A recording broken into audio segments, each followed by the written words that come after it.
বছৰ নহয় 10 বছৰৰ পুৰণি সমস্যা, কিন্তু বৰ্তমান সময়ত বিগত 5 বছৰে পলাশবাৰী সমষ্টিৰ বনাঞ্চলৰ পৰা জনাঞ্চললৈ যিবোৰ হাতী আহি আছে, সেই হাতীবোৰে ইতিমধ্যে বহু ঠাইত বহু মানুহৰ বহু গৃহস্থৰ মূল্যৱান সম্পদ ৱাল বা তেওঁলোকৰ এনেকুৱা সামগ্ৰী বহুতৰ ধ্বংস কৰিছে। আৰু যি ধ্বংস হৈছে তেওঁলোকৰ যি ক্ষতিপূৰণ এতিয়ালৈ কোনো বিভাগীয় কৰ্তৃপক্ষ হওক চৰকাৰে বা বিধায়কে তেওঁলোকক ক্ষতিপূৰণ নিদিলে।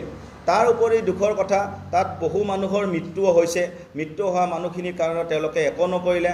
আৰু তেওঁলোকৰ বিজ্ঞানসন্মতভাৱে হাতী খেদাৰ যি এটা পৰিকল্পনা হ'ব লাগিছিলে, স্থায়ীভাৱে যি সমস্যা ৰোধৰ যি পৰিকল্পনা হ'ব লাগিছিলে, সেই পৰিকল্পনাবোৰ কৰাৰ ক্ষেত্ৰত তেওঁলোক বিফল। আৰু আমি ৰাইজক আশ্বাস দিছোঁ, বিজ্ঞানসন্মতভাৱে আমি অনাগত সময়ত আমি যাতে পুনৰাই পলাশবাৰীলৈ হাতীৰ আগমন নহয়, হাতীৰ সমস্যাই যেন পুনৰাই দেখা নিদিয়ে, আমি সেইবোৰৰ ওপৰত আমি কাম কৰি যাম বুলি আপোনালোকৰ ওচৰত আজি ক'লোঁ। পলাশবাৰী সমষ্টিত বৰ্তমান বহুত ডাঙৰ ডাঙৰ কোম্পানী আছে, লিমিটেড কোম্পানী আছে, মাল্টিনেশ্যনেল কোম্পানী আছে। কিন্তু দুখৰ বিষয়, পলাশবাৰী অঞ্চলৰে ভূমি, পলাশবাৰী সমষ্টিত বহিৰাগত কোম্পানী আহিছে, বহু পুঁজিপতি মানুহে তাত কোম্পানীবোৰ তাত সংস্থাপন কৰিছে। কিন্তু দুখৰ বিষয়, তাত যিবোৰ ল'ৰাই তাত কাম কৰি আছে, আমাৰ পলাশবাৰী সমষ্টিৰ যিবোৰ স্থানীয় উদীয়মান উঠি অহা নৱপ্ৰজন্মৰ যুৱক যুৱতী, তেওঁলোকে তাত চাকৰি কৰি আছে। কিন্তু আমি যদি চাবলৈ যাওঁ, তাত 5% মানুহে তাত কোম্পানী স্থায়ীভাৱে তাত কাম কৰি আছে। কিন্তু 95%-এ তাত ভেণ্ডৰৰ আণ্ডাৰত কাম কৰি আছে, ঠিকাভিত্তিত কাম কৰি আছে। যিবোৰে ঠিকাৰ আণ্ডাৰত তেওঁলোকক চলাই আছে, সেইবোৰ প্ৰায়ভাগ মানুহ বিহাৰৰ পৰা অহা, ইউপিৰ পৰা অহা মানুহ। তেওঁলোকে আমাৰ অঞ্চলৰ আমাৰ স্থায়ী যুৱক যুৱতীসকলক শোষণ কৰি আছে। তেওঁলোকৰ শ্ৰম আয়োগৰ যিখিনি চৰকাৰী নিয়ম, সেই নিয়মৰ বাহিৰত তেওঁলোকক দৰমহা দি আছে। তেওঁলোকক কোনো ধৰণৰ সুবিধা দিয়া নাই, PF-ৰ সুবিধা নাই, ESIC-ৰ সুবিধা নাই। তেওঁলোকক কেৱল শোষণ কৰি আছে। চৰকাৰী নিয়ম অনুযায়ী তেওঁলোকৰ দৰমহা নাই, তেওঁলোকে 10-12 হাজাৰ টকা দৰমহা লৈ কাম কৰি আছে। বৰ্তমান ঠায়ে ঠায়ে ৱেৰ হাউচবোৰ আমি দেখি আছোঁ। সেই ৱেৰ হাউচবিলাকতো একেই অৱস্থা। আমাৰ যিবোৰ স্থানীয় যুৱক যুৱতীসকলে কাম কৰি আছে, তেওঁলোকক কেৱল শোষণ কৰা হৈছে। তো আমি যিসমূহ কোম্পানীত আমাৰ এনেকুৱা ধৰণৰ ভাই ভনীয়ে তাত হাৰাছমেণ্ট খাই আছে, হাৰাশাস্তি খাই আছে, তেওঁলোকৰ দৰমহা কম বা সুবিধাবোৰ পোৱা নাই, সেইসকলক অনুৰোধ কৰিছোঁ, অনাগত সময়ত মই যদি বিধায়ক হৈ আহোঁ, আপোনালোকৰ এই সমস্যাবোৰ আমি সমাধান কৰিম। আৰু 80% আমি পলাশবাৰী সমষ্টিৰ স্থানীয় যুৱক যুৱতীৰ কাৰণে আমি সংৰক্ষণৰ ব্যৱস্থা কৰিম। লগতে আমাৰ বটদুৱাৰ বাগান অঞ্চলৰ আমাৰ তাত এটা কমিউনিকেশ্যনৰ অভাৱ আছে, মোবাইল নেটৱৰ্কৰ এটা সমস্যা আছে। আমি 3টা পঞ্চায়তত আমি তাত মিটিং কৰিছিলোঁ, সতপুৰ, ৰাজাপাৰা আৰু বিৰগাঁও। বিশেষকৈ আমাৰ যি ৰাজাপাৰা যিটো পঞ্চায়তৰ অন্তৰ্গত বাগান অঞ্চলৰ যি ঠাই, সেই বাৰেগাঁও অঞ্চলৰ যিবোৰ ঠাই, তাত মোবাইলৰ একেবাৰে বহুত অসুবিধা। আজি বছৰ বছৰ ধৰি তেওঁলোকে মোবাইলৰ এই নেটৱৰ্কৰ সমস্যাত ভুগি আছে। তেওঁলোকে আমাক অনুৰোধ কৰিছে, আপোনালোকে আমাৰ এই নেটৱৰ্কৰ সমস্যাটো সমাধান কৰক। কাৰণ তেওঁলোকৰ যেতিয়া ইমাৰ্জেঞ্চি হয়, কাৰোবাক যদি ফোন কৰিম বুলি ভাবে, তেওঁলোকে ফোন কৰিব নোৱাৰে। এম্বুলেঞ্চ এখন মাতিবলৈ তেওঁলোকে ফোন কৰিব নোৱাৰে। তো এনেকুৱা ধৰণৰ সমস্যা তেওঁলোকে বছৰ বছৰ ধৰি ভুগি আহিছে। তাত হস্পিটেলৰ সমস্যা, হস্পিটেল আছে যদি ডক্টৰ নাই, তেওঁলোকে আমাক কৈছে। তো এনেকুৱা ৰাস্তা ঘাটৰ সমস্যা আছে তাত।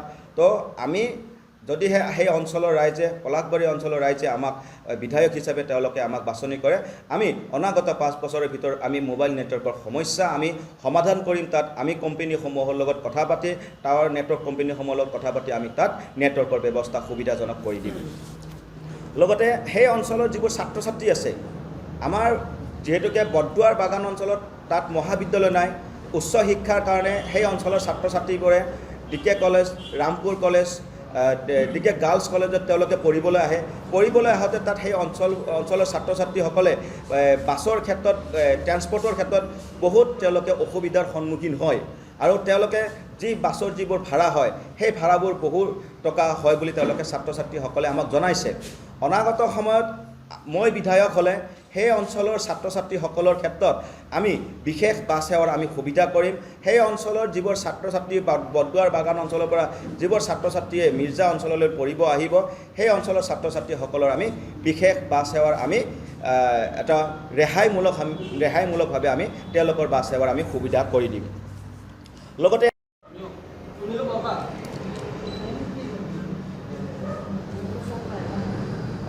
নমস্কাৰ। আজিৰ সংবাদ মেলখনত উপস্থিত থকা প্ৰতিগৰাকী মোৰ শ্ৰদ্ধাৰ সাংবাদিক বন্ধুসকলক ধন্যবাদ জ্ঞাপন কৰিছোঁ।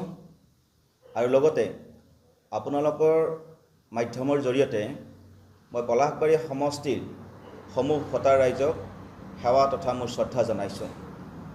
আজি মই এটা বিশেষ বিষয়বস্তু লৈ আপোনালোকৰ মাজত আজি আহি উপস্থিত হৈছোহি। আৰু বৰ্তমান যেহেতুকে নিৰ্বাচনৰ সময়, নিৰ্বাচন প্ৰচাৰ আৰম্ভ হৈছে। অহা এপ্ৰিলৰ 9 তাৰিখে অসম বিধানসভাৰ নিৰ্বাচন। সেই মৰ্মে আমাৰ সৰ্বভাৰতীয় তৃণমূল কংগ্ৰেছ দলে 29 নম্বৰ পলাশবাৰী বিধানসভা সমষ্টিৰ বাবে মোক মনোনীত কৰিছে আৰু মই এইবেলি 29 নম্বৰ পলাশবাৰী বিধানসভা সমষ্টিৰ বাবে বিধায়ক হিচাপে নিৰ্বাচন খেলিবলৈ অৱতীৰ্ণ হৈছোঁ। এতিয়া মই কিছুমান বিজেপিৰ কিছু কথা আপোনালোকৰ মাজত ক'বলৈ ওলাইছোঁ যে বৰ্তমান যিহেতুকে নিৰ্বাচনৰ সময়, প্ৰত্যেকগৰাকী বিৰোধী বিধায়ক প্ৰাৰ্থীয়ে ইছ্যুভিত্তিক নিৰ্বাচন খেলি আছে।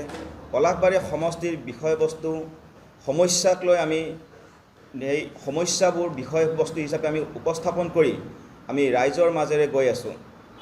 কিন্তু বিজেপিয়ে তাৰ বিপৰীতে কিছুমান কাম কৰি গৈ আছে। বৰ্তমান বিজেপিৰ হাতত নিৰ্বাচন ঠেলিবলৈ তেওঁলোকৰ হাতত কোনো ধৰণৰ ইছ্যু নাই আৰু যাৰ কাৰণে তেওঁলোকে যি চৰকাৰ সময়ত তেওঁলোকৰ যিবোৰ স্কিম জনসাধাৰণৰ মাজত তেওঁলোকে বিলাই গৈছিলে, যিসকল হিতাধিকাৰী আছে সেই হিতাধিকাৰীসকলক তেওঁলোকে ব্লেকমেইলিং কৰি গৈ আছে। কেনেকুৱা ধৰণৰ ব্লেকমেইলিং কৰি গৈছে মই আপোনালোকৰ মাজত ক'বলৈ ওলাইছোঁ যে আমি বিৰোধীয়ে যদি আমি কেতিয়াবা আমাৰ যিবোৰ নিৰ্বাচনৰ কাৰণে আমাৰ সৰু সুৰা মিটিংবোৰ হয় বা যোৱা 23 তাৰিখে মই যি নমিনেশ্যন দিবলৈ যাবলৈ ওলাইছিলোঁ তাৰ আগা দিনাখন মই বহু ঠাইত মোৰ অঞ্চলৰ পৰা আৰম্ভ কৰি পলাশবাৰী সমষ্টিৰ বহু ঠাইত মই মহিলাসকলক মই ফোন কৰিছিলোঁ। তেওঁলোকৰ মোৰ মনোনয়ন যাত্ৰাত মই তেওঁলোকক আহিবলৈ অনুৰোধ কৰিছিলোঁ আৰু তেওঁলোকে আহিম বুলিও কৈছিলে।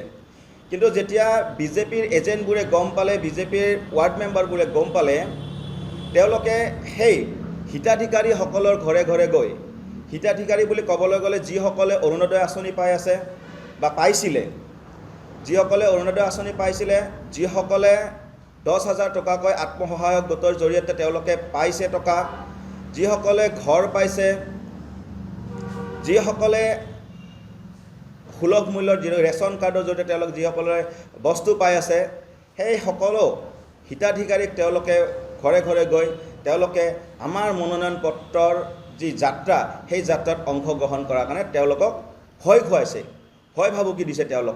তেওঁলোকক ভয় ভাবুকি দিছে। মোক ফোন কৰি কোৱা কথা, আমাৰ অঞ্চলৰে কিছু মহিলাই মোক ফোন কৰি কৈছে যে বিকাশ, তুমি বেয়া নাপাবা যে আমি তোমাৰ যাত্ৰাত যাবলৈ ওলাইছিলোঁ, কিন্তু আমাৰ ঘৰে ঘৰে ৱাৰ্ড মেম্বাৰবোৰ বিজেপিৰ মানুহবোৰ আহি আমাক যাবলৈ মানা কৰিছে যে যিহেতুকে এইবাৰ আকৌ বিজেপিৰে MLA হ'ব, বিজেপিৰে চৰকাৰ হ'ব আৰু যদি তোমালোকে যদি বিজেপিৰ কোনোবাই যদি বিকাশৰ মিটিঙত যোৱা বা বিকাশৰ যদিহে মনোনয়ন পত্ৰত দাখিল যাত্ৰাত যদি অংশগ্ৰহণ কৰা তেতিয়াহ'লে তেওঁলোকৰ সকলোখিনি আঁচনি কৰ্তন কৰা হ'ব আৰু যিসকলে 10,000 টকা পাইছিলে সেই 10,000 টকাবোৰো তেওঁলোকে ৰিটাৰ্ণ দিব লাগিব।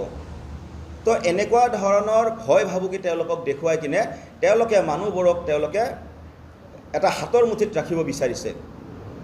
এতিয়া মই আপোনালোকৰ সংবাদ মাধ্যমৰ জৰিয়তে ক'বলৈ বিচাৰিছোঁ যে যিসকল হিতাধিকাৰী, যিহেতুকে এই এটা যিটো নিৰ্বাচন এটা উৎসৱ হয়, গণতন্ত্ৰৰ এইটো এটা উৎসৱ আৰু এই উৎসৱত সকলোৰে সম অধিকাৰ আছে। তেওঁলোকে নিজৰ বিবেকেৰে নিজৰ গণতান্ত্ৰিক অধিকাৰ সাব্যস্ত কৰাৰ তেওঁলোকৰ অধিকাৰ আছে। প্ৰত্যেকটা দলৰে তেওঁলোকে নিজৰ বিবেচনা অনুযায়ী তেওঁলোকে মিটিং সভাত অংশগ্ৰহণ কৰাৰ কাৰণে তেওঁলোকৰ অধিকাৰ আছে। কিন্তু বৰ্তমান